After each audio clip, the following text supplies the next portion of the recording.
कि अब वो नबी आने वाला है, जमीन जिसके कदमों पर फख्र महसूस करेगी, चांद दो टुकड़े होकर जिसकी शहादत की गवाही देगा। वो जब आए तो इस शान से तशरीफ लाए, मगसूलन मख्तूनन मुकहनन मदहूनन, गुस्ल किया हुआ था, खुशबू लगी हुई थी, जिस्म से खुशबू महक रही थी, दोनों अबरू आपस में मिले हुए थे। जिसकी अबरू में है दिल रुबाया ना खम, वो जमील शियम शफीक़िल उमम, हुस्न खाता है जिसके नमक की कसम, वो मलीह दिल आरा हमारा नबी। आप अपने जज्बात का इजहार करें तो मैं इस कलाम को पूरा करने की सआदत करूंगा। सबसे ओला वो आला हमारा नबी, सबसे बाला वो बाला हमारा नबी, अपने मौला का प्यारा हमारा नबी, दोनों आलम का दूल्हा हमारा नबी, बज़्म आखिर का शम्ए फरोजा हुआ, नूर अव्वल का जलवा हमारा नबी, जिसको शाया है अर्शे खुदा पर जुलूस, है वो सुल्तान वाला हमारा नबी। बुझ गई जिसकी आग है सभी मशालें, शम्मा बोले के आया हमारा नबी, जिसके तलबों का धोबन है आबे हयात, है वो जाने मसीहा हमारा नबी। खल्क से औलिया से रसूल और रसूलों से आला हमारा नबी, हुस्न खाता है जिसके नमक की कसम, वो मलीह दिल आरा हमारा नबी। जैसे सबका खुदा एक वैसा ही है, इनका उनका तुम्हारा हमारा नबी। कौन देता है देने को मुंह चाहिए, देने वाला है सच्चा हमारा नबी। क्या खबर कितने तारे खिले छुप गए, पर न डूबे न डूबा हमारा नबी। करनो बदली रसूलों की होती रही, चांद बदरी का निकला हमारा नबी। सारे अच्छों में अच्छा समझिए जिसे है उस अच्छे से अच्छा हमारा नबी। सारे ऊंचों में ऊंचा समझिए जिसे है उस ऊंचे से ऊंचा हमारा नबी। जिसने टुकड़े किए हैं कमर के वो है नूर वहदत का टुकड़ा हमारा नबी। जिसने मुर्दा दिलों को दी उम्र अबद, है वो जाने मसीहा हमारा नबी। गमज़दों को रजा मुस्तदीद के है, बेकसों का सहारा हमारा नबी। नारे तकबीर, नारे रिसालत, मसलके आला हजरत, फैजाने आला हजरत, हजरत अल्लामा कमरुद्दीन साहब क़िबला सकाफी माशाअल्लाह। आप हजरात करीब करीब तशरीफ ले आए और ये जो जगह जगह खाली भरी माशाअल्लाह कुर्सियां खाली हो चुकी हैं, आप चाहें तो इनको पीछे छोड़ दें और जितने भी लोग आसपास इर्द गिर्द मौजूद जो आप कुछ बचे हैं वो यहाँ तशरीफ ले आए। और मैं ये समझता हूँ कि अब जो भी लोग बचे हैं, जो भी लोग रह गए हैं, अब ये इंशाअल्लाह जो पैगाम असली है उसको सुनकर जाएं। माशाअल्लाह। सैयद साहब बैठे हैं, हजरत को एकदम करीब से देखिए, सुभान अल्लाह। चेहरा देखते ही पता चल जाता है कि आले रसूल है। ये आपकी बड़ी सआदतमंदी है, खुशनसीबी करीब आ है जाइए, सब करीब आ जाइए कि आले रसूल को आप इतने करीब से देख रहे हैं। वाह वाह, ये आपकी बड़ी सआदतमंदी है, खुशनसीबी है, और इन बच्चों की मेहनत है जो इतनी अजीम अजीम हस्तियां यहाँ पर आए। माशाअल्लाह। हजरत किसी ने बहुत खूब कहा है कि सिर्फ सर ही नहीं खानदान देते हैं, दीन के खातिर आनबान देते हैं। घराना तो देखिए मेरे नबी का, दूध पीते बच्चे भी अपनी जान देते हैं, दूध पीते बच्चे भी अपनी जान देते हैं। यूं कह दूं सकाफी साहब क़िबला की मौजूदगी में कि हक की खातिर जहरा का घर काफी है, घर क्या है शब्बीर का एक सर काफी है। बोले या अब्बास यजीदी लश्कर से, तेरे लिए तो मेरा असगर काफी है, तेरे लिए तो मेरा असगर काफी है। हुजूर के पसीने से फूल बनते हैं, अली के नक्शे कदम से उसूल बनते हैं। लोग क्या जाने मर्तबा हसन और हुसैन का, जिनकी सवारी खुद रसूल बनते हैं, जिनकी सवारी खुद रसूल बनते हैं। जिंदाबाद हज़रत। मुस्तफ़ा आए बरकतें ही बरकतें छा गईं, काबा के दरो दीवार नूर में नहा रहे हैं। ये हुजूर के जश्न विलादत के ताल्लुक से है, इसलिए चंद मिनट मैं हुजूर की विलादत के ताल्लुक से गुफ्तगू कर रहा हूँ। इंशाअल्लाह फिर जो मौज़ूआत मेरे जहन में है उन पर मैं गुफ्तगू करूँगा। और मैं समझता हूँ कि ये बातें सुनना आज इस बस्ती के लिए इंतहाई ज़रूरी है, और ये रिकॉर्डिंग की जा रही है। इंशाअल्लाह ये पैगाम पूरे हिंदुस्तान में पहुँचेगा।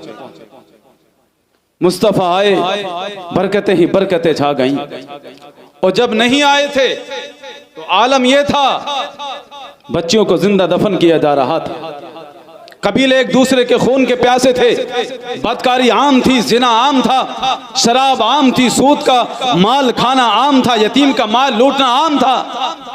यतीम का कोई सहारा न था, बेवाओं का कोई मददगार न था, यतीमों का कोई हमदर्द न था। वो आए तो बेसहारों को सहारा मिल गया, वो आए तो यतीमों को आसरा मिल गया। दिलों की नफरतें मोहब्बत में बदल गईं, रिश्तों में मिठास आ गई, चेहरों पर मुस्कुराहट आ गई। वो आए तो कायनात में रंग आ गया। काबे के दरो दीवार नूर में नहा रहे हैं, आमना के घर नूर की छमाछम बरसात हो रही है। आज की सुबह कितनी नूरानी सुबह है, इसलिए कि नूर वाला तशरीफ ला चुका है। सुबह तैबा में हुई, बढ़ता है बाड़ा नूर का, सदका लेने नूर का, आया है तारा नूर का। बागे तैबा में सुहाना फूल फूला नूर का, मस्त बूहें बुलबुलें पढ़ती हैं कलमा नूर का। मैं गदा तू बादशाह भर दे प्याला नूर का, नूर दिन दूना तेरा दे डाल सदका नूर का। ताज वाले देख कर तेरा इमामा नूर का, सर झुकाते हैं इलाही बोल बाला नूर का। नारियों का दौर था, दिल जल रहा था नूर का, तुमको देखा हो गया ठंडा कलेजा नूर का। तेरी नस्ले पाक में है बच्चा बच्चा नूर का, तू है ऐने नूर तेरा सब घराना नूर का। चांद झुक जाता जिधर उंगली उठाते महद पे, क्या ही चलता था इशारों पर खिलौना नूर का। कोई नारा लगाए, नारा लगाए, जल्दी से नारा लगाए।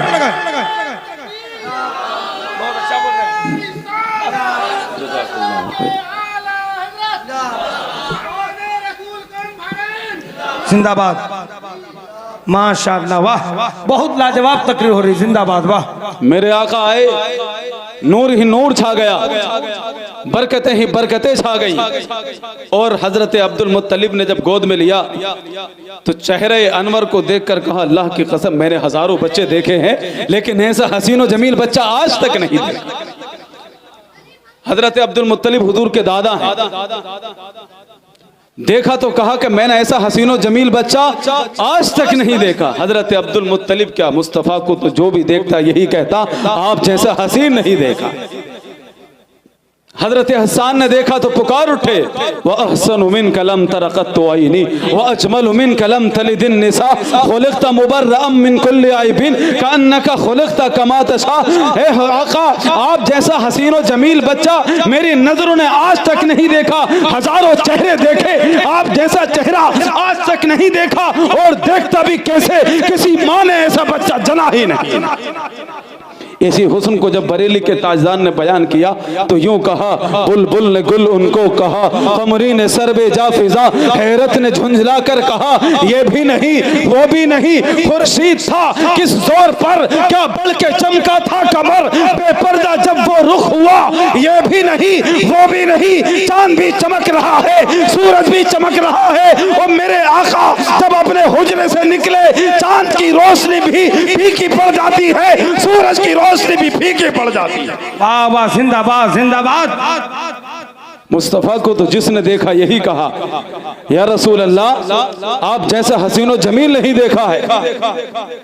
और हजरत अब्दुल मुत्तलिब ने गोद में लिया, सबसे पहले खाना काबा की तरफ बढ़े, सबसे पहले। और जुबान पर ये अल्फाज थे, अल्हम्दुलिल्लाहिल्लज़ी आतानी हादल गुलाम तय्यबल उरदानी क़द साद फिल महदी अलल ग़िलमानी आईदुहु बिल बैत दिल अरकानी। मौला, तेरा एहसान है कि तूने हुस्न का पैकर खुशबू से मुअत्तर बच्चा अता फरमाया है। अब मैं दुआ करता हूँ, जिस तरह आज ये बच्चों का सरदार है, कल जवानी में दुनिया की सरदारी का। बच्चे की पैदाइश पर खुशी मनाने का अंदाज भी सीखना है तो मुस्तफ़ा हुजूर के दादा से सीखो। सबसे पहले अल्लाह का शुक्र किया, सबसे पहले अल्लाह के घर की तरफ बढ़े।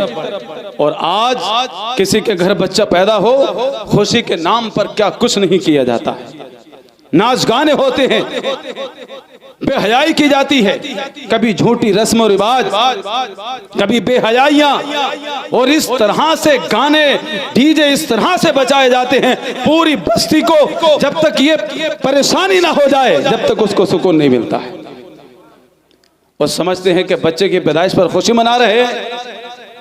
अल्लाह की नेमत पर इस तरह से शुक्र अदा किया जाता है। अल्लाह की नेमतों का इस तरह से शुक्र अदा किया जाता है।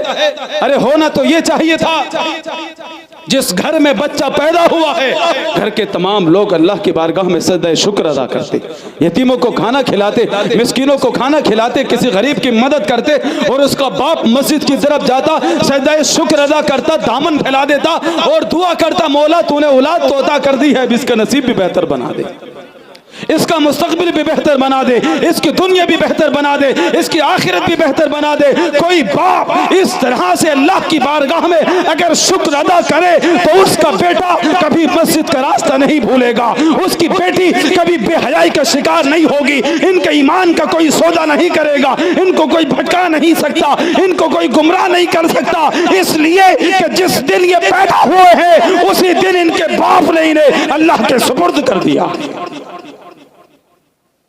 इस तरह से अल्लाह की नेमत पर शुक्र अदा करो जिस तरह से हुजूर के दादा ने अदा की। और फिर पूरे मक्का में एक चर्चा हो गया, आमना के घर एक ऐसा बच्चा आया है, इतना हसीन और जमील है, जिसे देखो तो देखते रह जाओ, जिसे देखो तो देखते रह जाओ। कोई बीमार देखे तो उसे शिफा मिल जाती है, कोई गमों का मारा देखे उसके गम दूर हो जाते, दुनिया की तमाम टेंशनें फिक्रें दूर हो जाती हैं। और फिर एक वक्त आया, दुनिया के तमाम गम के मारे हजरत अब्दुल मुत्तलिब के दरवाजे पर दस्तक देने लगे, और उन्हीं गम के मारों में एक नाम है हजरत हलीमा सादिया का। कबीला साद से ताल्लुक रखती हैं, कबीला के औरतों के साथ मक्का आई थी। उस वक्त का उसूल था कि औरतें मक्का आती, बच्चों को ले जाती, उनकी परवरिश करती, वापस छोड़ जाती, उन्हें इनाम और इकराम से नवाजा जाता था। हलीमा सादिया फाकों की मारी परेशान हाल गमज़दा मक्का आई तमाम औरतों के साथ। वो कमाल देखिए, जितनी औरतें आई थी सबको बच्चे मिल गए। बच्चा अगर कोई नहीं मिला तो हलीमा सादिया को नहीं मिला। जिस दरवाजे पर जाती लोग कहते ये तो खुद फाकों की मारी है, ये तो खुद परेशान हाल है, ये तो खुद मुसीबत ज़दा, हमारे बच्चे को क्या पालेगी।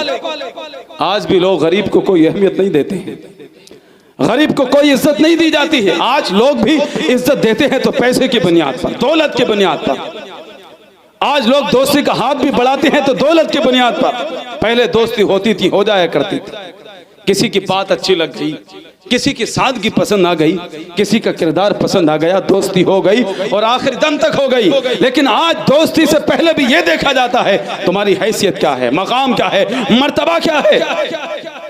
गरीब को आज कोई इज्जत नहीं दी जाती। एक इंसान गरीब है तो नासमझ है, गवार है, और जब उस पर दौलत आ जाए तो वही सबसे बड़ा समझदार हो जाता है। आज ये बोले तो लोग सुनते हैं कि एक दौलतमंद बोल रहा है, गोया अक्लमंद बोल रहा है, और एक गरीब कितनी ही गहरी बात कह जाए लोग इसलिए नजरअंदाज कर देते हैं कि अगर ये अक्लमंद होता तो दौलतमंद होता, अमीर होता, दौलत होती, इसके पास पैसा होता। अगर ये अक्लमंद होता तो इसने तरक्की क्यों नहीं की, दौलत क्यों नहीं कमाई। मेरी गुर्बत ने किया मुझको जमाने में रुसवा, तेरी दौलत ने तेरे ऐब छुपा रखे। मेरे अजीजों, अपनी जिंदगी में किसी गरीब को भी शामिल करो, अपनी दोस्तों में किसी गरीब दोस्त को भी शामिल करो, और याद रखो लोगों की जिंदगी के तो टाइम टेबल होते हैं, कुछ उसूल होते हैं, लेकिन गरीब की जिंदगी का कोई टाइम टेबल नहीं होता। रात के 2 बजे भी अगर तुम्हें जरूरत पड़ी तो चला आएगा, जान की परवाह नहीं करेगा, माल की परवाह नहीं करेगा। अरे मैदान बदर में ये गरीब ही तो थे जो खाली हाथ चले जा रहे थे, न तलवार है, न सवारी है, न हथियार है। किसी ने कहा कि किस भरोसे पर जा रहे हो, तो जवाब था न नेज़े पर न भाले पर है, हमें जो नाज है काली कमली वाले पर है। नारे तकबीर, नारे रिसालत, मसलके आला हजरत हजरत अल्लामा कमरुद्दीन साहब किबला सकाफी, नारे तकबीर, नारे रिसालत, बहुत लाजवाब, जिंदाबाद। वाह। हलीमा सादिया जिस दरवाजे पर गईं आपको मायूसी का सामना करना पड़ा। सबको बच्चे मिल गए तो किसी ने कहा हलीमा क्या तुझे कोई बच्चा नहीं मिला? सुन, एक यतीम बच्चा है, उसके बाप नहीं है, लेकिन खाली हाथ जाने से तो बेहतर है कि उस यतीम ही को ले जा। हजरत हलीमा बयान करती हैं कि मैंने बहुत दिल को तसल्ली दी, दिलासा दिया और मायूसी के साथ मैं हुजूर को लेने के लिए हुजूर के दरबार में पहुंची। मायूसी के साथ गई हैं, उन्हें क्या मालूम आज किस्मत के सितारे चमकने वाले हैं, आज किस्मत के सितारे रोशन होने वाले हैं। हजरत आमना से अर्ज की तो हजरत आमना ने हुजूर को सुपर्द करते हुए कहा, हलीमा इसको यतीम समझकर परवरिश में कोताही मत कर देना, तो नहीं जानती मैं जानती हूँ इसकी पैदाइश पर फरिश्ते नाजिल हुआ करते थे, इसकी पैदाइश पर अनवार और तजल्लियात नाजिल होते थे। मेरी आंखों ने फरिश्ते नाजिल होते देखे हैं, मेरी आंखों ने अनवार और तजल्लियात नाजिल होते देखे हैं। इस बच्चे की पैदाइश पर अंबिया ने मुझे इसकी पैदाइश की बशारत दी है। ये बच्चा कोई आम बच्चा नहीं है, मेरी नजरें देख रही हैं, एक दिन आएगा और यही बच्चा पूरी दुनिया पर सरदारी करता हुआ नजर आएगा। बेशक, वाह सुभान अल्लाह। हलीमा सादिया कहती है, मैंने हुजूर को गोद में लिया तो हुजूर हरी चादर में लिपटे हुए थे। मैंने जब चादर हटाई तो हुजूर की पेशानी से एक नूर निकला और आसमानों तक चलता चला गया और हुजूर मुझे देखकर मुस्कुराए। जो मुस्कुराए तो जान सी कलियों में पड़ गई, जो लब कुशा हुए तो गुलिस्तां बना दिया। वाह वाह। गोया मुस्तफा मुस्कुरा कर ये फरमा रहे हैं, ए गमों की मारी है परेशान हाल, ए मुसीबत सदा, आज से तेरे गम के दिन दूर हो चुके हैं, तेरी परेशानियों के दिन दूर हो चुके हैं, इसलिए कि तेरी गोद में परेशानों का मददगार आ चुका है, यतीमों का सहारा आ चुका है, बेआसरों का आसरा आ चुका है। हलीमा सादिया बयान करती हैं, जब मैं आई थी तो मायूस थी, लेकिन जब मुस्तफा को देखा तो अल्फाज कम पड़ गए कि उस चेहरे बद्दुहा की किन अल्फाज में तारीफ करूं, दिल का चैन कहूं, सुबह का उजाला कहूं, दिल का सुकून कहूं, हैरत में है क्या क्या कहूं। अरे ये तो वो जात है, बरेली का ताजदार भी हैरत में है, सरवर कहूं के मालिको मौला कहूं तुझे, बागे खलील का गुले ज़ेबा कहूं तुझे, गुलज़ारे खुद्स का गुले रंगी अदा कहूं, दरमान दर्द बुलबुले शहदा कहूं तुझे, सुबह वतन पे शाम गरीबा को दूं शरफ, बेकस नवाज गैसों वाला कहूं तुझे। अल्लाह रे तेरे जिस्म मुनव्वर किताबिशें जाने जा में जाने तजल्ला कहूं तुझे, तेरे तो वस्फ ऐबे तनाही से है बरी, हैरा हूं मेरे शाह में क्या क्या कहूं तुझे, मुजरिम हो अपने अफ का सामा करूं सहा, यानी शफी रोजे जजा का कहूं तुझे, कहले की सबको चुन के सना खा की खामोशी, चुप हो रहा हूं कह के मैं क्या क्या कहूं तुझे, लेकिन रजा ने खत्म इश्क कर दिया, खालिक का बंदा खल्क का आका कहूं तुझे। रंग में रंग में रंग में रंग में रंग में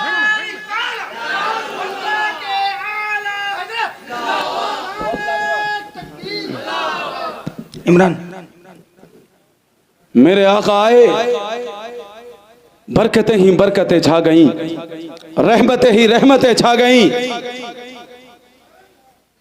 और अजीज़ान मिल्लत इस्लामिया,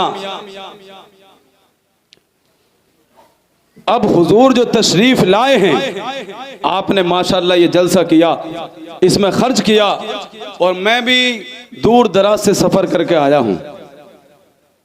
आज बैठे बैठे 24 घंटे से ज्यादा हो चुके हैं। आप जानते हैं सफर के हालात, तो मैं ये चाहता हूं कि इतनी दूर से सफर करके आया हूं, हुजूर की आमद के तो जो वाकयात हैं वो है ही निराले हैं, लेकिन आमद मुस्तफ़ा का मकसद क्या है वो सुन लीजिए। हुजूर के आने का मकसद क्या है, मुस्तफ़ा क्यों तशरीफ लाए। हम हुजूर की विलादत पर खुशी मनाते हैं, चरागा करते हैं, झंडे लगाते हैं, और ये हमारा फख्र है, हमारी पहचान है, इसलिए कि हमारी बस्तियों में आकर किसी को पूछना नहीं पड़ता कि यहाँ मुसलमान रहते हैं क्या नहीं। मुसाफिर दूर से ही हमारे झंडे देखकर समझ जाता है मुस्तफ़ा के गुलामों की बस्ती है। ये हमारा फख्र है और हमारी पहचान है, लेकिन साथ ही साथ मुस्तफ़ा की विलादत का मकसद क्या है वो समझिए। हुजूर खुद फरमाते हैं, इन्नमा बुइस्तु लिउतम्मिमा मकारिमुल अखलाक, मुझे इसलिए भेजा गया है ताकि मैं अपने अखलाक को बेहतर बनाऊं, ताकि मैं आपके अखलाक को बेहतर बनाऊं, आपके अखलाक को, उम्मत के अखलाक को कमाल तक पहुंचाऊं। मैं तख्त ताज के लिए नहीं आया, किलों पर हुकूमत करने नहीं आया, मैं तो तुम्हारे अखलाक बेहतर बनाने आया हूं। अब ये जुमला बज़ाहिर आपको सादा लगेगा, छोटा सा जुमला लगेगा, हुजूर के आने का जिसके लिए कायनात सजाई गई, चांद और सूरज के चिराग रोशन किए गए, ये कायनात बनाई गई, उसके आने का मकसद क्या है? अखलाक को बेहतर बनाना। बज़ाहिर जुमला मुख्तसर है, लेकिन आप जरा गौर करें तो इंसान की कामयाबी के राज इसी में पोशीदा हैं। हम सिर्फ अखलाक को बेहतर बना ले तो न जाने कितने लड़ाई झगड़े यूं ही खत्म हो जाएं, घरों के कितने मसाइल यूं ही खत्म हो जाएं। आप जरा सोचिए, मियाँ बीवी के झगड़े क्यों बढ़ जाते हैं? मामूली सी बात पर दुश्मनी की आग क्यों भड़क जाती है? भाई बहन का रिश्ता क्यों टूटता है? दोस्तियां क्यों खत्म हो जाती हैं? मस्जिदों में सियासत क्यों है? मदरसों में सियासत क्यों है? बस्तियों में सियासत क्यों है? एक दूसरे की मुखबरी क्यों की जाती है? टांग खिंचाई क्यों की जाती है? इसलिए कि हमारे अखलाक बेहतर नहीं, अखलाक बेहतर नहीं है। अखलाक को बेहतर बनाओ, माफ करना सीखो, दरगुजर करना सीखो, एक दूसरे की खताओं पर पर्दे डालना सीखो, मुआशरा बेहतर हो जाएगा, रिश्ते मजबूत हो जाएंगे, दोस्तियां मजबूत हो जाएंगी। और मेरे अजीजों, यह अखलाक तो वो तोहफा है जो हमारे आका हमें देकर गए हैं। आज लोग कहते हैं कि नहीं भाई, ये दौर ईमानदारी का दौर नहीं है, ये दौर सच्चाई का दौर नहीं है। मैं ये कहता हूँ हर दौर ईमानदारी का दौर है, हर दौर सच्चाई का दौर है। इसलिए कि दुनिया चाहे कोई दौलत सूद का माल खाकर,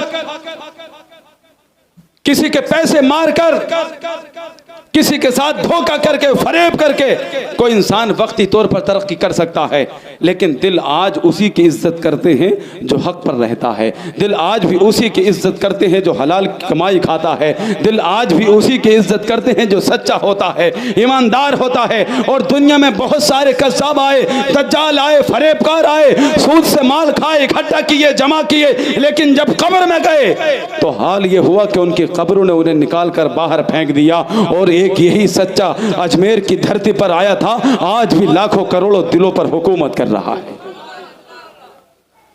यही एक सच्चा बरेली की धरती पर आया, आज भी करोड़ों दिलों पर हुकूमत कर रहा है। और तो जो लोगों जो ये समझता है कि सच्चाई का दौर नहीं है, वो ये याद रख ले, हर दौर सच्चाई का दौर है, हर दौर ईमानदारी का दौर है। इसलिए कि ये मेरे आका का तरीका है, और मेरे आका का जो भी तरीका है वो सुबह क़यामत तक जारी रहेगा। और किसी का अखलाक कैसा भी हो, हमें अपना अखलाक बेहतर बनाना है। इसलिए कि हमारे आका ने जिंदगी भर हमें अच्छे अखलाक का दर्स दिया है। लोग आए, किसी ने फलसफा दिया, किसी ने अपनी कौम को जंग करना सिखाया, किसी ने अपनी कौम को सियासत सिखाई, किसी ने अपनी कौम को तलवार चलाना सिखाया। मुस्तफ़ा आए, दिलों पर हुकूमत नहीं की, किलों पर हुकूमत नहीं की, दिलों पर हुकूमत की, दिलों पर राज किया है मुस्तफ़ा ने। मुस्तफ़ा आए तो इंसान को इंसानियत सिखाई, यतीमों के सर पर हाथ रखना सिखाया, गरीबों की मदद करना सिखाया, यतीमों पर शफकत करना सिखाया। और फरमाया कि मैं और यतीम की किफ़ालत करने वाला जन्नत में इस तरह होंगे, यानी बिल्कुल करीब बैठे हों। यतीम की परवरिश करने वाला जन्नत में सबसे ज्यादा मेरे करीब होगा। और यही मेरे आका ने अपने अखलाक से ऐसे आशिक पैदा किए। अगर तुम इनका इश्क देखना चाहते हो तो जंग खंदक में देखो, खंदक खोदी जा रही है, एक पत्थर आ गया, वो टूटता नहीं था। सहाबा हुजूर की बारगाह में आए, अर्ज करने लगे, या रसूल अल्लाह, ये पत्थर नहीं टूटता है। इमामुल अंबिया ने गुदाल अपने हाथ में ली, पत्थर पर मारी, पत्थर दो टुकड़े हो गया। आप जरा गौर कीजिए, नबियों का सरदार इमामुल अंबिया खंदक में उतरकर पत्थर तोड़ रहा है। ये सिर्फ पत्थर नहीं तोले जा रहे, बल्कि इस जमाने को ये पैगाम दिया जा रहा है, कायद वो नहीं होता जो अपनी कौम पर हुकूमत चलाए, कायद वो होता है जो अपने साथियों के कांधे से कांधा मिलाकर खड़ा है। और आज बड़ी माजरत के साथ अर्ज करना चाहता हूं, आज किसी को देखिए, आप जरा पैगाम देखिए, नबियों का सरदार खंदक में उतरकर पत्थर तोड़ रहा है। और आज किसी को छोटा सा कोई मनसब मिल जाए, मस्जिद का कोई मुतवल्ली मिल जाए, बन जाए, मस्जिद की कोई जिम्मेदारी मिल जाए, मस्जिद मदरसे की कोई जिम्मेदारी मिल जाए, बस्ती की कोई जिम्मेदारी मिल जाए, चंद पैसे आ जाएं, इंसान ये समझता है कि अब छोटे मोटे काम मेरी शान निशान नहीं, अब तो मैं कुर्सी पर बैठकर हुकूमत चलाऊंगा, इस पर हुकूमत चलाऊंगा, उस पर हुकूमत चलाऊंगा। और हद तो ये हो गई कि इमाम पर भी हुकूमत चलाऊंगा। आपने देखा है। और ये यहाँ ही के नहीं, पूरे इंडिया के अल्लाह इल्ला माशाअल्लाह चंद जगहों को छोड़कर हालात ये हैं कि इमाम खुल के तकरीर नहीं कर सकता। जो बात बताना चाहता है, कौम को पैगाम पहुंचाना चाहता है, वो पहुंचा नहीं सकता। आप बताइए किस लिए इमाम को रखा जाता है? एक शराबी आकर कहता है कि शराब पर बात नहीं हो, एक जुआरी चाहता है कि जुए पर बात ना हो, एक सूदखोर चाहता है कि सूद पर बात ना हो, एक शराबी चाहता है शराब पर बात ना हो, एक जानी चाहता है कि हया पर बात ना हो, जिना पर बात ना हो। तो बताइए फिर इमाम क्या बोले? तुम्हारी मंगनियों के जिक्र करे, तुम्हारी शादियों के जिक्र करे, तुम्हारे घर में टाइल्स पत्थर कैसे लगे हैं ये जिक्र करे, तुमने आज इस साल गाड़ी कौन सी निकाली है उसका जिक्र करे। तुम डॉक्टर से जाकर क्यों नहीं कहते हो कि मेरे इलाज पर कोई बात नहीं होनी चाहिए? डॉक्टर मेरे बीमारी के बारे में मत बताना, मेरी बीमारी के बारे में एक लफ्ज मत बोलना, क्योंकि तुम जानते हो कि बीमारी है ये छुपाने से खत्म नहीं होगी, इलाज करने से खत्म हो। इमाम को भी बोलने दो, जब तक वो बोलेगा नहीं मुआशरे की खामियां मालूम नहीं पड़ेंगी। और अगर वो कुछ बोल दे तो मीटिंग में बैठ जाती हैं, इमाम बदलो, हर जगह से आवाज उठती है इमाम बदलो, इमाम बदलो। इमाम को बदलने की बात करने वालों अपने ज़मीर को बदलो, अपने किरदार को बदलो, अपने अखलाक को बदलो, अपने नजरियों को बदलो, अपनी फिक्र को बदलो। तुम्हारी फिक्र बदलेगी, इमाम को बदलने की जरूरत नहीं पड़ेगी। यही इमाम तुम्हें कायद बनता हुआ नजर आएगा।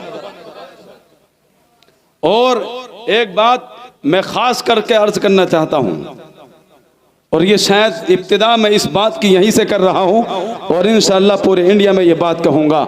ये जो इस्तिलाह निकाली है ना कि मुल्ला की दौड़ मस्जिद तक, पूरे इंडिया में मशहूर, आपके यहाँ पे भी है मुल्ला की दौड़ मस्जिद तक, मौलवी की दौड़ मस्जिद तक। ये क्या है? ये कौम की सोच है, सोच, कौम की सोच है। इससे कौम की सोच का पता लगता है। वरना इमाम की दौड़ सिर्फ मस्जिद तक नहीं है। जरा देखो इमाम आजम को, इतना बड़ा कारखाने का मालिक, इतना बड़ा बिजनेसमैन, रातों रात फिक्र के मसाइल हल करता है, और 500-600 कारीगर इमाम आजम के कारखाने में काम करते हैं। इमाम की दौड़ तुमने अब बनाई है मस्जिद तक। हमारी तारीख तो ये रही है, इमाम की दौड़ सिर्फ मस्जिद तक नहीं है, बिजनेस तक भी इमाम की दौड़ नहीं है, दुनिया के कोने कोने तक इमाम की दौड़ नहीं है, साइंस तक इमाम की दौड़ नहीं है, बिजनेस तक इमाम की दौड़ नहीं है, कारोबार तक इमाम की दौड़ नहीं है, दुनिया के हर मैदान में इमाम की दौड़ नहीं है। और जहां जहां इमाम पहुंचा है, कौम उसके पीछे खड़ी हुई नजर आई। और इमामों से भी कहता हूं ये नजरिया बदल दो, इतनी मेहनत करो। आज तरक्की का दौर है, टेक्नोलॉजी का दौर है, ऑनलाइन बिजनेस का दौर है। अपने नजरियों को बदलो, इमामत के साथ साथ कुछ न कुछ रोजगार भी करो, ताकि कौम ये ना कहे कि मुल्ला की दौड़ मस्जिद है, बल्कि ये कहे इसकी दौड़ बिजनेस तक भी है, इसकी दौड़ कारोबार तक भी है, इसकी दौड़ बाजार तक भी है, मार्केट तक भी है। और ये तो इतनी अच्छी मार्केटिंग करना जानता है, सैकड़ों मुक्तदियों से, तरह तरह के मुक्तदियों से पाला पड़ता है, और ऐसे अटपटे सवालों का जवाब देना पड़ता है। इमाम से अच्छा बिजनेस कौन कर सकता है? तो मेरे दोस्तों, ये ज्यादा से ज्यादा वक्त निकाल कर इमाम जो खिदमत अंजाम दे रहे हैं, इनकी कदर करो, इनकी कदर करो। और जहां जहां इमाम की कदर नहीं की जाती है, वहां से इस्लाम मिट जाता है। अगर इस्लाम को बाकी रखना है, इन इमामों की कदर करो। हर बात पर तानाज़नी मत किया करो, छोटी छोटी बातों को समझो, मसाइल को पढ़ो, सीखो, आखिर मसले की हकीकत क्या है। अगर वाकई हराम है, हर मुक्तदी को टोकने का हक है, और ये हक इस्लाम ने दिया है, हजरत उमर ने दिया है। जब हजरत उमर रदियल्लाहु ताला अन्हु खलीफा बने तो कहा, जरा बताओ, आज मैं खलीफा बना हूं, जमाना मेरी आंखों से डरता है, मेरे जलाल से डरता है। अब मैं तुमसे पूछना चाहता हूं, अगर उमर गलत रास्ते पर चला जाए तो तुम क्या करोगे? तो एक नौजवान, दुबला पतला नौजवान खड़ा हुआ, मयान से तलवार निकाली और कहा, उमर बेशक आप खलीफा हैं, हम आपकी इज्जत करते हैं, लेकिन अगर आप शरीयत मुस्तफा से जरा से भी हटे, ये तलवार होगी और आपका सर होगा। फरमाया बस मैं यही जज्बा ईमान ही देखना चाहता था। लेकिन बात भी तो हो, कोई नाजायज बात है, हराम बात है, कोई कुफ्र सरजद हो गया तो टोको, बात बात पर क्यों टोकते हो? एक साहब मुझसे बोले कि हजरत ये बताइए इमामों के पेट क्यों निकल जाते हैं? बोले ये बताइए इमामों के पेट क्यों निकल जाते हैं? मैंने कहा आप बड़ी अच्छी अच्छी ग़िज़ाएं खिलाते हैं इसलिए पेट निकल जाते हैं। तो बड़ा फूल गए। अच्छी ग़िज़ाओं से पेट नहीं निकलता है, पेट हमेशा टेंशनों से निकलता है। डॉक्टर से पूछ लेना आप, पेट जो है, डायबिटीज होना, पेट होना, ये टेंशनों से होता है, पाबंदियों से होता है। पेट ना निकले तो क्या हो? इमाम अगर जिम जाने लगे तो लोग कहते हैं कि बताओ इमाम साहब जिम जा रहे हैं, तरह तरह के लोग आते हैं, गाने बजते हैं, जिम नहीं जा सकता। लोअर पहनकर थोड़ी दूर तक चला जाए, इमाम साहब पैंट शर्ट पहनने लगे, अल्लाह अकबर, पैंट शर्ट पहनने लगे। इमाम कोई तिजारत करे, बिजनेस करने लगे तो क्या बताओ इमाम साहब तो अब दुनिया कमाने में लग गए, अब उन्हें फिक्र नहीं है नमाज नमाज की, अब तो वो दुनिया कमाने में लग गए। अब बताओ तमाम चीज़ों से पाबंदी है तो इमाम का पेट नहीं निकलेगा तो क्या होगा? तरह तरह की टेंशन है बेचारा। वो आप देखें मस्जिदों के हालात, बड़ी आलीशान मस्जिद होगी, नीचे भी पत्थर, ऊपर भी पत्थर, नीचे भी चमक रही है, ऊपर भी चमक रही है, और इमाम का हुजरा देखें आप, पूरी मस्जिद में अलग ही एक खंडरात बना हुआ होगा। कभी ये चीज़ नहीं है, कभी वो चीज़ नहीं है। ये क्या है? कौम के हालात हैं। दिल को शादा नहीं है, दिलों में वुसाते पैदा करो, दिलों में वुसाते पैदा करो। ये इमाम अगर बस्ती साथ दे और इमाम अच्छा हो तो बस्ती का नक्शा बदल जाता है, बस्ती का नक्शा बदल जाता है। बातों को नजरअंदाज करना सीखो। तो मैं बता रहा था कि मेरे आका के अखलाक कैसे थे। मेरे आका ने अपने अखलाक से माफ करना सिखाया, दरगुजर करना सिखाया, एक दूसरे की खताओं पर पर्दे डालना सिखाया। ये मेरे आका का किरदार है, और ऐसा किरदार है मुस्तफ़ा जान रहमत का कि जो उस अखलाक को देता मुस्तफ़ा का होकर रह जाता। एक खातून है, अपना सादो सामान लेकर दरवाजे पर बैठी है, मुस्तफ़ा का वहाँ से गुजर हुआ। तवज्जो से सुनिए, इंशाअल्लाह ये वाक़या आपके ईमान को ताज़ा कर देगा और बताएगा कि अखलाक का मर्तबा क्या होता है। एक बूढ़ी खातून है, अपना सादो सामान लेकर अपने घर के दरवाजे पर बैठी है, मुस्तफ़ा का वहाँ से गुजर हुआ। फरमाया कैसे बैठी है? मैं मक्का छोड़कर जाना चाहती हूँ। क्यों जाना चाहती है?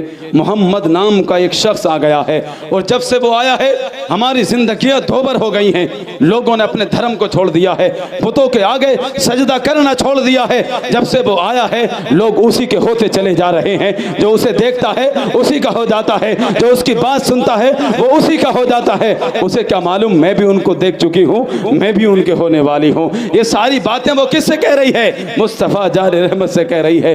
तो कहा कि फिर कहाँ जाना चाहती है? वहाँ जाना चाहती हूँ। मुस्तफ़ा ने सामान उठाया, सर पर रखा और चल दिए। मुस्तफ़ा आगे आगे चल रहे हैं, ये बूढ़ी खातून पीछे पीछे चल रही है, पीछे पीछे चलती जाती है। कदम कदम पर मुस्तफ़ा को गाली बकती है, कभी आपके साथियों को गाली बकती है, कभी आपको बुरा भला कहती है, कभी घर वालों को बुरा कहती है। और जब वो मंजिल आई, मुस्तफ़ा ने सामान रखा, वो सामान रखने के बाद जाने लगे। जब जाने लगे तो खातून ने कहा, उस बुजुर्ग बूढ़ी ने कहा, ए नौजवान जाते जाते अपना नाम तो बता जा, जरा ये तो बता तेरा नाम क्या है, जरा ये तो बता तेरा नाम क्या है। लोग पूछेंगे यहाँ तक कैसे आई? तेरा नाम तो ले दूंगी, तेरा नाम तो बता दूंगी। कोई पूछेगा किसने सहारा दिया? तेरा नाम तो बता दूंगी, अपना नाम तो बता जा, तेरा नाम क्या है? मुस्तफ़ा मुस्कुराए, पलटे और फरमाया, जिस मोहम्मद को तू गालियां बक रही थी वही मोहम्मद तेरे सामने खड़ा है। वाह, नारे तकबीर, नारे रिसालत, मसलके आला हजरत, अज़मते मुस्तफ़ा। जिस मोहम्मद को तू गाली बक रही थी वही मोहम्मद तेरे सामने खड़ा है, इतना सुनना था आपके कदमों में गिर जाती है और अर्ज करती है या रसूल अल्लाह, ये दुनिया झूठी हो सकती है, ये जमाना झूठा हो सकता है, लेकिन आप झूठे नहीं हो सकते। अब देर न कीजिए, कलमा पढ़ाकर इस्लाम में दाखिल फरमा लीजिए। ये मेरे आका का अखलाक है, और ऐसा अखलाक कि जिसने मुस्तफ़ा के अखलाक को देखा वो उनका हो गया। लोग मुस्तफ़ा के अखलाक को पढ़ते नहीं हैं, और जिसने पढ़ा उनका हो गया। न जाने कितने लोग तारीख में, न जाने कितने लोग ऐसे गुजरे हैं, उन्हें सिर्फ इस काम पर लगाया गया कि तुम्हें हुजूर के अंदर खामियां निकालनी है, माज़अल्लाह कुरान में गलतियां निकालनी है। 6 महीने नहीं गुजरे थे, जिस टीम को खताएं निकालने पर लगाया गया वो खुद कलमा पढ़ती हुई नजर आ रही है। मुस्तफ़ा के अखलाक पढ़ते रहे, इस्लाम में दाखिल होते रहे। हज़रत समामा एक सहाबी हैं, जब इस्लाम नहीं लाए थे तो हमेशा इस्लाम के मुखालिफ थे, मुस्तफ़ा के मुखालिफ थे, मुस्तफ़ा का चेहरा देखना पसंद नहीं था। और एक जंग में उनको गिरफ्तार कर लिया गया। गिरफ्तार करने के बाद हुजूर के पास लाया गया। जब हुजूर के पास आए तो हुजूर ने फरमाया कि समामा इस्लाम ले आओ। तो समामा के तेवर देखिए, अंदाज देखिए, गुरूर और तकब्बुर देखिए। कहा कि अगर मुझे हाथ लगाया तो बदला लेने के लिए कबीला मौजूद है, मेरे साथ एहसान किया तो तुम्हारे साथ भी एहसान होगा। ये अंदाज, ये तेवर, ये गुरूर किसकी मजलिस में? मुस्तफ़ा की। अगर हुजूर का एक इशारा हो, सहाबा खड़े हैं, तलवारें हाथों में हैं, एक इशारा हो और समामा की गर्दन ज़मीन पर पड़ी हो, लेकिन वो तो रहमतुल लिल आलमीन है, वो तो ज़माने के लिए रहमत बनकर आए हैं। फरमाया कि समामा को दूध पिलाओ। सुभान अल्लाह। ये समामा जो कई सहाबा के कातिल हैं, हुजूर के सामने आकर कहते हैं हाथ लगाया तो अच्छा नहीं होगा। मुस्तफ़ा की रहमत देखिए, फरमाया समामा को दूध पिलाओ। समामा को दूध पिलाया गया, दरबार से ले गए। दूसरे दिन फिर समामा को लाया गया। हुजूर ने बड़े प्यार से कहा समामा इस्लाम ले आओ। आज भी समामा का वही तेवर है, अगर मुझे एहसान किया तो आपके साथ भी एहसान होगा, और अगर मुझे हाथ लगाया तो बदला लेने के लिए कबीला मौजूद है। मुस्तफ़ा की आज भी वही रहमत है। फरमाया समामा को दूध पिलाओ। समामा को दूध पिलाया, दरबार से ले गए। तीसरे दिन फिर समामा को लाया गया। आज फिर हुजूर ने बड़े प्यार से कहा समामा इस्लाम में दाखिल हो जाओ, कलमा पढ़ लो। आज भी समामा का वही तेवर है, वही अंदाज है, वही किरदार है, वही तेवर है। हाथ लगाया तो बदला लेने के लिए कबीला मौजूद है। आज भी वही गुरूर है, वही तकब्बुर है, वही तेवर है। मुस्तफ़ा की आज भी वही रहमत है। फरमाया समामा को दूध पिलाओ, लेकिन अब समामा को मेरे दरबार में मत लाना। समामा को छोड़ दिया गया, आजाद कर दिया गया, जंगलों की तरफ निकल गए। कुछ ही लम्हा गुजरा है, यही समामा फिर हुजूर के दरबार में दाखिल होते हैं, लेकिन अब अंदाज बदला बदला हुआ नजर आ रहा है। अब जितना तकब्बुर था आज जिम्मे बदल चुका है, और आए हैं, आते ही अर्ज करते हैं या रसूल अल्लाह, अब समामा ये फैसला कर चुका है अगर मौत आएगी तो आपके कदमों में आएगी। अब मौत आएगी या रसूल अल्लाह आपके कदमों में आएगी। सहाबा ने पूछा समामा तुम तो इस्लाम के दुश्मन थे, बागी थे, मुस्तफ़ा के दुश्मन थे, तुम इस्लाम कैसे ले आए? तो कहा उस मुस्कुराहट ने ईमान लाने पर मजबूर। वाह वाह वाह वाह वाह वाह, जिंदाबाद जिंदाबाद। उस अंदाज ने इस्लाम लाने पर मजबूर कर दिया, उस चेहरे वद्दुहा ने इस्लाम लाने पर मजबूर कर दिया। ये मेरा आका का अखलाक है, जिसने देखा वो मुस्तफ़ा का होकर कर रह गया। और मेरे अजीजों, मैं बता रहा था इसी अखलाक से मेरे आका ने ऐसे आशिक बनाए। इन आशिकों की दीवानगी देखनी है, जंग खंदक पे देखो, जब मुस्तफ़ा ने गुदाल मारी तो एक चिंगारी उठी थी, पत्थर टूटने से पहले एक चिंगारी उठी। दुश्मन सामने खड़ा है, लश्कर है, जैसी चिंगारी उठी हुजूर ने फरमाया कि शाम फतह हो जाएगा। दूसरी बार ज़रब लगाई, फरमाया कि ईरान फतह हो जाएगा। बड़ी तवज्जो के बाद, बड़ी तवज्जो के साथ ये बात सुनिए, फरमाया कि शाम फतह हो जाएगा, ईरान फतह हो जाएगा। अब सहाबा का यकीन देखें, ईमान देखें, सहाबा का यकीन देखें, ईमान देखें, जज्बा देखें। किसी सहाबी ने यह नहीं कहा या रसूल अल्लाह आप ये क्या कह रहे हैं, आप ये क्या फरमा रहे हैं।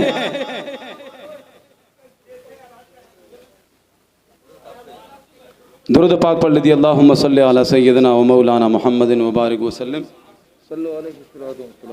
या रसूल अल्लाह। आप लोग तवज्जो से सुनते रहें, मैं आपको ही सुनाता रहूँगा।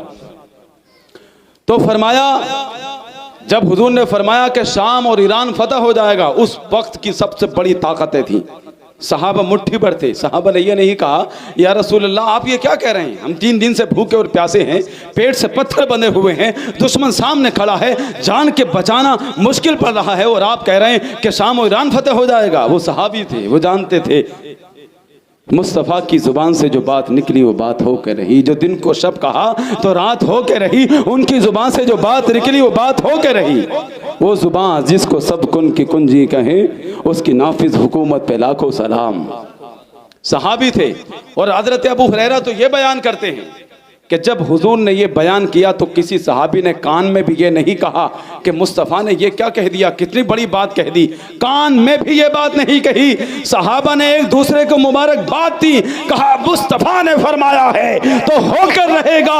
और हजरत अबू हुरैरा बयान करते हैं, एक वक्त आया मुस्तफ़ा ज़ाहिरी तौर पर पर्दा फरमा गए, लेकिन मेरी नज़रों ने देखा कि शाम के ख़जानों से मुस्तफ़ा जान रहमत की बशारत पूरी हुई, और किलों के ख़जानों से चाबियां आ रही थी, किलों की चाबियां आ रही थी, मक्का में दाखिल हो रही थी, और मेरी आंखें देख रही थी, आंखों से आंसू जारी हो रहे थे। और मुस्तफ़ा का वो फरमान याद आ रहा था कि नबियों का सरदार खंदक में उतर कर कह रहा है शाम फतह हो जाएगा, ईरान फतह हो जाएगा। मेरी आंखों से आंसू बरस रहे थे, और हर आंसू कह रहा था देख आज तेरे नबी का फरमान पूरा हो गया है, देख आज तेरे आका का फरमान पूरा हो गया है। और कहते हैं मेरी जुबान से बार बार निकल रहा था सदक़ रसूल, मेरे मुस्तफ़ा ने सच फरमाया था। और ये तो सहाबी थे जिनका यह अकीदा था कि मुस्तफ़ा की जो बात जुबान से बात निकलती है वो होकर रहती है। सहाबी तो सहाबी, जब दुश्मन के खेमे में भी ये बात पहुंची तो दुश्मन ने भी ये नहीं कहा कि मोहम्मद ने तसल्ली देने के लिए बात कही होगी, अपने साथियों को दिलासा देने के लिए बात कही होगी। दुश्मन ने भी कहा वो जुबान जिसने आज तक एक कलमा भी झूठ का नहीं बोला है, अगर वो इतनी बड़ी बात कह रहा है तो यकीनन उसके पास कोई खजाना मौजूद है। जाओ जाकर के पता करो मोहम्मद के पास कौन सी ताकत मौजूद है। एक कासिद आया, नुमाइंदा आया, मुस्तफ़ा जान रहमत वुज़ू फरमा रहे थे, और आलम यह है सहाबा इर्द गिर्द खड़े हैं, आलम यह है कि पानी का एक कतरा भी जमीन पर नहीं गिर रहा। मुझ सहाबा अपने हाथों में लेते हैं, चेहरे पर मल लेते हैं, जिस्मों पर लगा लिया करते हैं, एक कतरा भी जमीन पर नहीं गिरा। नुमाइंदे ने यह बात देखी, धीरे दूर से ही लौट गया और जाकर कहता है दुनिया में किसी से भी टकरा जाना, लेकिन मोहम्मद से न टकराना, मोहम्मद के गुलामों से न टकराना। क्या उनके पास कोई बड़ी ताकत है, कोई बड़ा असलहा है? कहा नहीं, मैंने बड़े बड़े दरबारों में हाजिरी दी है, कैसर और किसरा के दरबार में मैंने हाजिरी दी है। मैंने ये देखा दुनिया के जितने बादशाह हैं वो ताकतवरों की फौज बनाते हैं, जंगजुओं की फौज बनाते हैं। मुस्तफ़ा ने जंगजुओं की फौज नहीं बनाई है, मुस्तफ़ा ने दीवानों की फौज बनाई है, दीवानों की फौज बनाई है, आशिकों की फौज बनाई है। और याद रखो जंगजू से टकराया जा सकता है, पहलवान से टकराया जा सकता है, लेकिन दीवाने से नहीं टकराया जा सकता, आशिक से नहीं टकराया जा सकता। आशिक जब निकलता है तो जान की परवाह नहीं करता है, माल की परवाह नहीं करता है। आशिक जब निकलता है तो सब कुछ अपने महबूब पर कुर्बान कर दिया करता है। नारे तकबीर, नारे रिसालत, मसलके आला हजरत हजरत अल्लामा कमरुद्दीन साहब क़िबला सकाफी।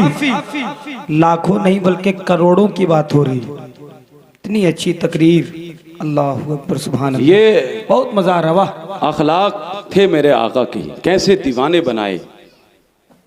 आज लोग मुस्तफ़ा के अखलाक को पढ़ते नहीं हैं। और एक बात समझ लीजिए, अखलाक है क्या चीज़? अखलाक किस चीज़ का नाम है? सिर्फ मुस्कुरा देने का नाम अखलाक नहीं है। बात समझ रहे हैं?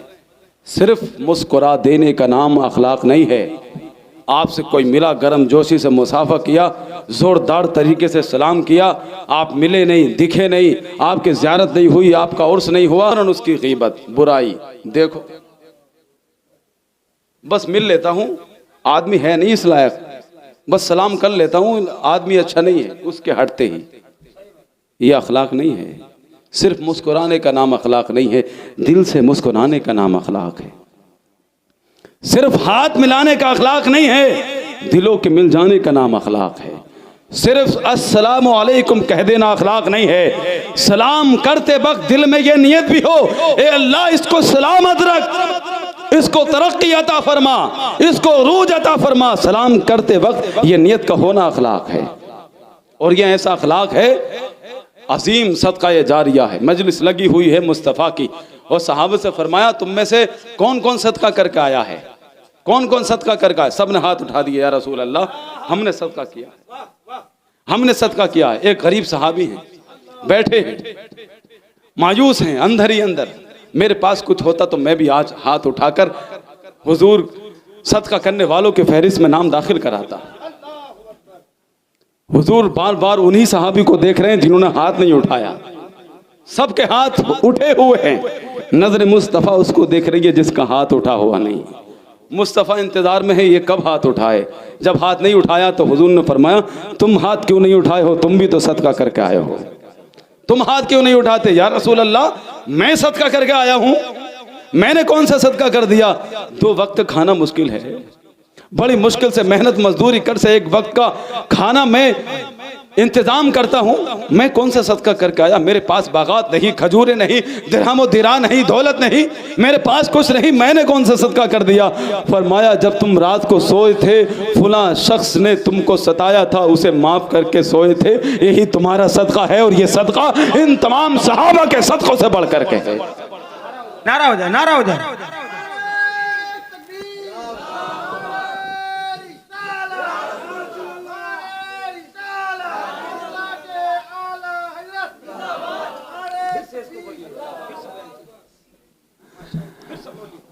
हुजूर ने फरमाया, फिर से सुनिए, फिर से सुनिए, सुभान अल्लाह, नारे तकबीर, नारे रिसालत, मसलके आला हजरत, अजमत मुस्तफ़ा, रिफअत मुस्तफ़ा। वाह, तुम हाथ क्यों नहीं उठाते। ये मुस्तफ़ा का अंदाज है, अंदाज करीमाना है। सबको एक नज़र से देखते हैं, कोई अमीर है या गरीब, सबको एक नज़र से देखते हैं। और जब कुफार मक्का, कुफार कुरैश हुजूर की बारगाह में आए तो कहा हम आपके पास बैठना चाहते हैं, बातचीत करना चाहते हैं, लेकिन ये गरीब लोग जो है आपके पास बैठे रहते हैं। आज भी ऐसा होता है इमाम के साथ में,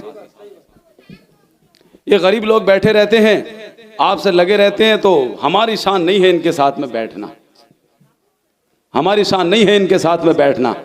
आप इनके साथ में बैठना छोड़ दें, हम आपके साथ हो जाएंगे। इससे पहले कि हुजूर कोई फैसला लेते, ऐलान नाजिल हुआ, क्या महबूब ये लोग ईमान ना लाते ना लाएं, इस्लाम के आंगन में बाहर ना आती ना आए, लेकिन आपको इनका साथ नहीं छोड़ना है। और तुम देखना मैदान में, यही मैदान बदर में, खंदक में, ओहद में, यही आगे आगे चलते हुए नजर आएंगे। तो मुस्तफ़ा हर एक को एक नज़र से देखते थे। उस गरीब से फरमाया तुम क्यों हाथ नहीं उठाते, तुम भी तो सदका करके आए हो। या रसूल अल्लाह मैं कौन सा सदका करके आया हूँ, मेरे पास दौलत नहीं, दिरहम व दीनार नहीं, बागात नहीं, मैंने कौन सा सदका किया है। फरमाया वो शख्स जिसने तुमको सताया था, रात तुम सोने से पहले उसे माफ करके सोए थे, ये तुम्हारा सदका है। और ये तुम्हारा सदका इन तमाम सदकों से बढ़कर है। ऐसा जज्बा पैदा करो, ऐसा जज्बा पैदा करो, तुम्हें किसी की चापलूसी माननी नहीं पड़ेगी, किसी की तारीफ करनी नहीं पड़ेगी। अल्लाह तुम्हारे दिल में अगर ये अखलाक पैदा कर लिया, दिल को कुशादा कर लिया, अल्लाह तुम्हारे दिल में ऐसी रोशनी पैदा करेगा कि जो सही इंसान होगा वो तुमसे खुद ब खुद जुड़ता चला जाएगा। अल्लाह ताला जहां तुम पहुंचोगे, जिस जगह पहुंचोगे, जिस हालत में भी हो, जिस लिबास में भी हो, फटा पुराना लिबास हो, पसीना टपकता हो, लेकिन तुम्हें इज्जत और एहतराम से नवाजा जाएगा। ये अखलाक पैदा करो, दिलों से हसद और कीना की बुराई को दूर करो। आज हमारी बस्तियों में ये बड़ी बुरी आफत है हसद करने। और एक बड़ी अहम पते की बात मैं आपको बताकर जा रहा हूं, समझ रहे हैं। हसद को ये ना सोचे कि मुझे हसद नहीं होता, मैं किसी से नहीं जलता हूं, मैं किसी से नहीं जलता हूं। ये तो कोई हजारों में एक इन जैसे लोग दावा कर सकते हैं। कि मैं किसी से हसद नहीं करता, जलन नहीं कर सकता, वरना तो हर इंसान के अंदर कुछ ना कुछ हसद होता है। आप बताइए,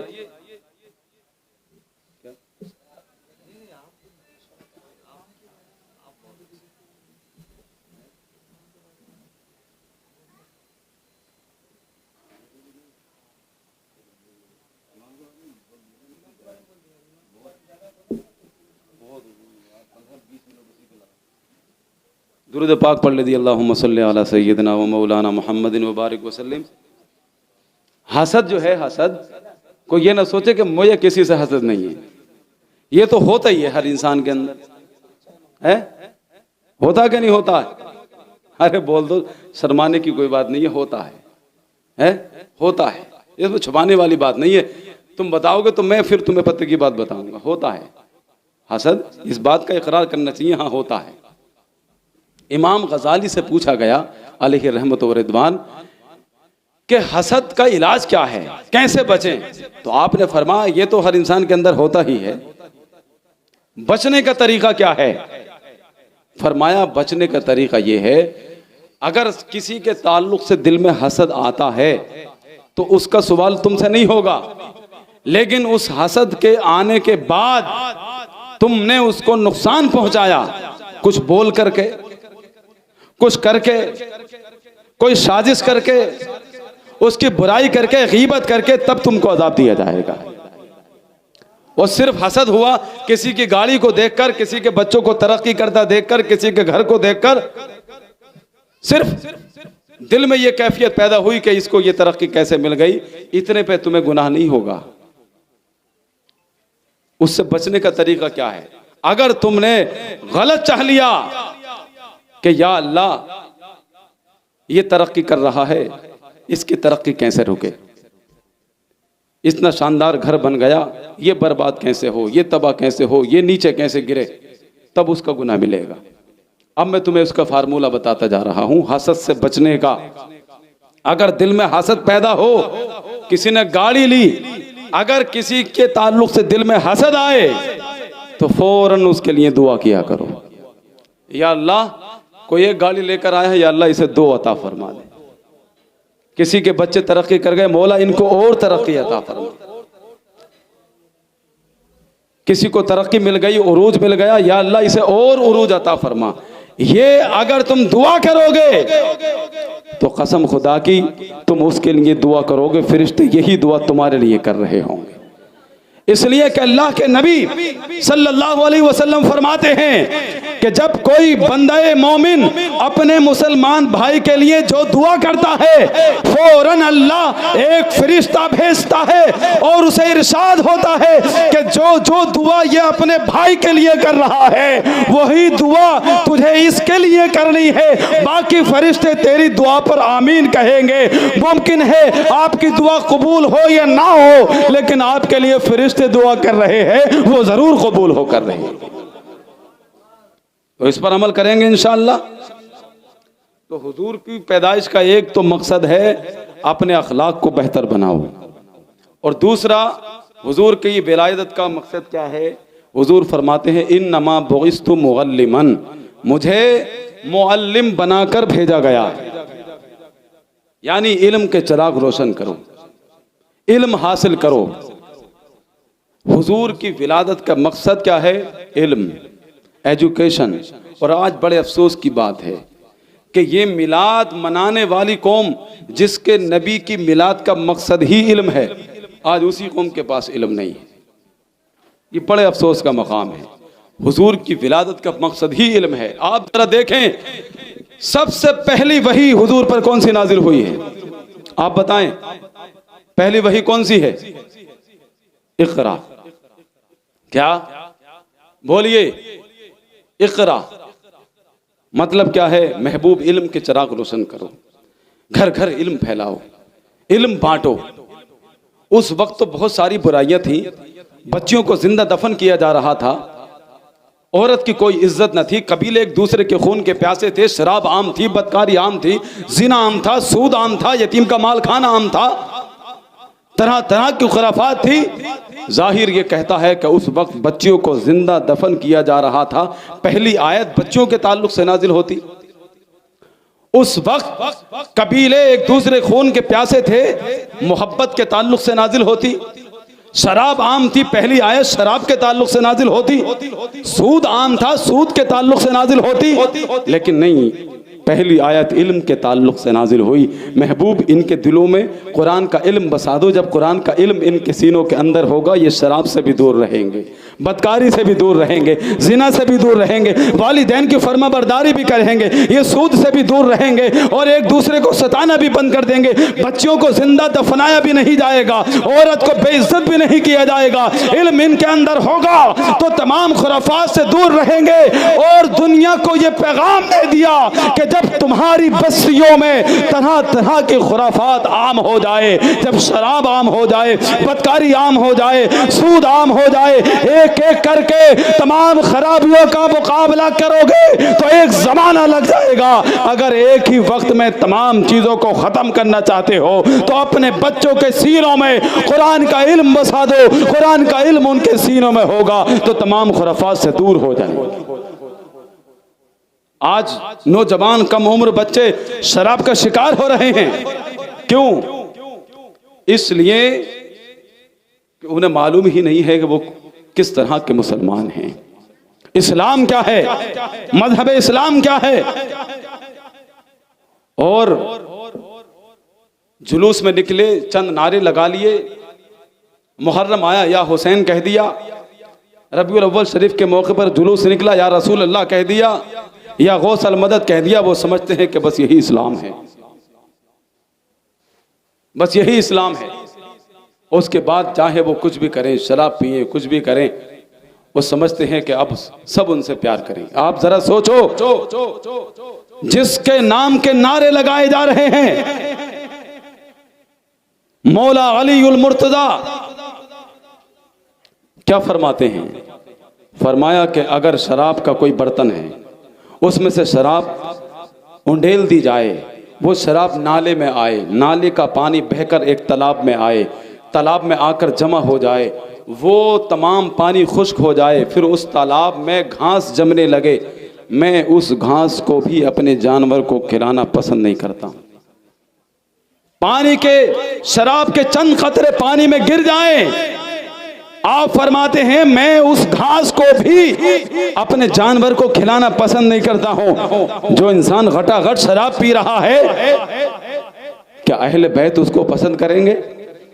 क्या हसनैन करीमैन उसको पसंद करेंगे? हरगिज नहीं। और ये तो ऐसी लानत है, हजरत ईसा अलैहिस्सलाम का जमाना है और उस वक्त के हाकिम ने हुक्म दिया कि दुनिया में जो सबसे ज्यादा खूबसूरत बच्चा है उसकी तस्वीर बनाकर लाई जाए और एक म्यूजियम में लाकर रखी जाए। तलाश किया गया, एक हसीन और जमील खूबसूरत बच्चा नजर आया, उसकी तस्वीर बनाई, बहुत खूबसूरत तस्वीर, उसको म्यूजियम में लाकर रख दिया और ये लिख दिया गया कि ये दुनिया का सबसे हसीन और जमील बच्चा है। फिर कई साल गुजरने के बाद उसी बादशाह ने कहा अब दुनिया के सबसे बदतरीन और बदसूरत शख्स की तस्वीर बनाई जाए। तलाश किया गया, एक शख्स मिला, चेहरे पर गर्दो गुबार है, जिस्म आलूदा है, जगह जगह से पसीना टपक रहा है, जिस्म फटा हुआ है, बाल उसके आलूदा हैं, गर्दो गुबार जमा हुआ है, जिस्म फटा हुआ है, न जाने कब से गुस्ल नहीं किया है, बदबू आ रही है, मक्खियां भिनक रही हैं। उसकी तस्वीर बनाई गई।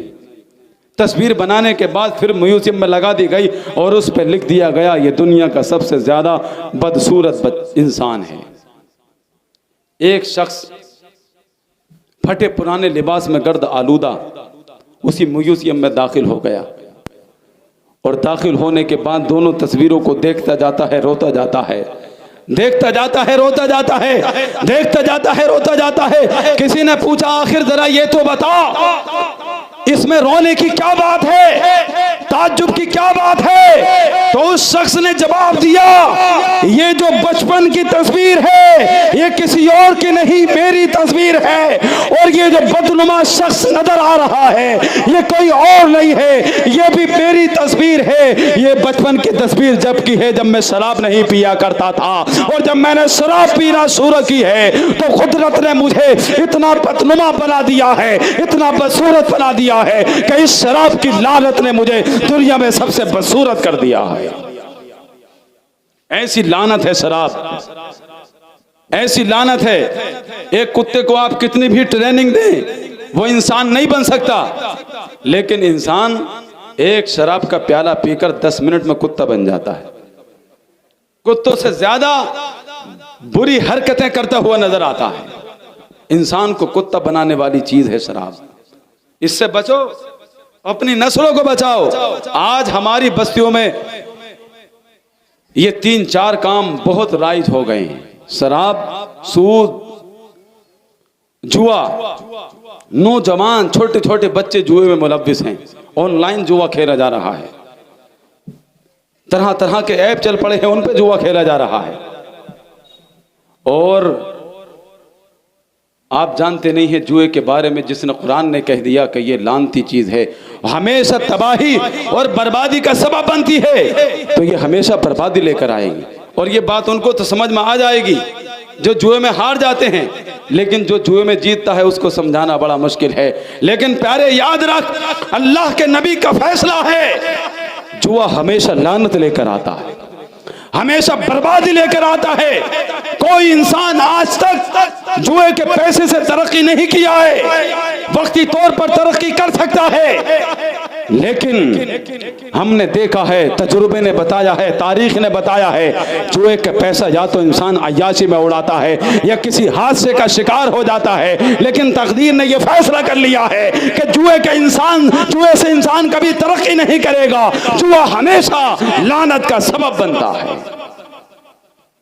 नौजवानों को समझाओ, उनको तरबियत दो, उनको बताओ कि इस्लाम क्या है, मजहब इस्लाम ने उनको क्या तालीम दी है। आज ये नौजवान बर्बाद होते हुए नजर आ रही है। इसमें सिर्फ जिम्मेदार माहौल और सोशल मीडिया नहीं है, बाप भी जिम्मेदार है, माँ भी जिम्मेदार है, वालिदैन भी जिम्मेदार हैं। बच्चे की तरबियत नहीं की, और जब लातें पड़ती हैं, जब ठोकरें लगती हैं, 15 साल के बाद अब ख्याल आता है, अब इमाम साहब के पास गए, हजरत हमारा बच्चा हमारे हाथ से निकल गया, एक बात नहीं मानता, गलत लोगों में बैठता है।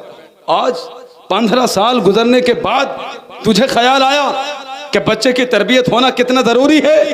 अरे हमारे नबी ने तो फरमाया, हमारे नबी ने तो बच्चे के पैदा होने से पहले ही उसकी तरबियत का इंतजाम फरमा दिया।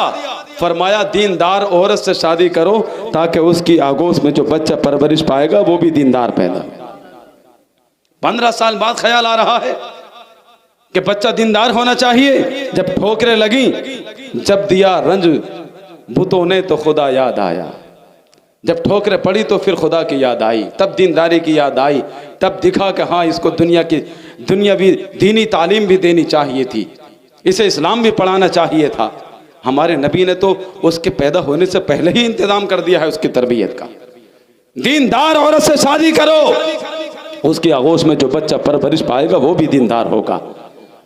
और माँ अगर दीनदार हो तो उसकी आगोश में सिर्फ बच्चे परवरिश नहीं पाते बल्कि कौम के रहनुमा परवरिश पाते हैं। और जब माए कुरान की तिलावत करने वाली थी, रातों रात तहज्जुद पढ़ने वाली थी, जिक्र खुदा करने वाली थी, तो बच्चे होते थे, तन्हा होता था, जमाने का रुख बदल दिया करता था, तन्हा होता था, जमाने में इनकलाब पैदा कर दिया करता था। दीनदार औरत से शादी करो। आज कौन सोचता है रिश्ते के वक्त कि औरत दीनदार हो? सब ये सोचते हैं बड़े घराने की हो, ऊंचा घराना हो, बाप मालदार हो, बड़ी बड़ी गाड़ियों से जब मेरी गली में आए तो पूरी गली में धाक बैठ जाए कि हाँ फुला को ऐसा समधी मिला है। बैंक बैलेंस कितना लेकर आएगी, जहेज कितना लेकर आएगी, ये देखा जाता है। काश ये देखा होता कि वो दीनदार कितनी है। तो आने वाली ये तेरी बीबी कभी तुझे परेशान नहीं करती, बात बात पर तलाक की नौबत नहीं आती, बल्कि ये कहती मेरे खाविन घर में दौलत ना आती ना आए, पैसा ना आता ना आए, मैं कदम कदम पर तेरे साथ हूँ, जिंदगी के हर मोड़ पर तेरे साथ हूँ। कांटों पर गुजरना पड़ा तो साथ गुजरेंगे, फूलों पर गुजरना पड़ा तो साथ गुजरेंगे, इसलिए कि मैंने तेरा हाथ दौलत के बुनियाद पर नहीं थामा है, मैंने तेरा हाथ रसूलुल्लाह की सुन्नत के बुनियाद पर थामा है। और जब तक हम जिंदा है इस सुन्नत को निभाते रहेंगे, एक दूसरे का साथ देते रहेंगे। ये कब होगा? जब दीनदारी की बुनियाद पर शादी करो। आज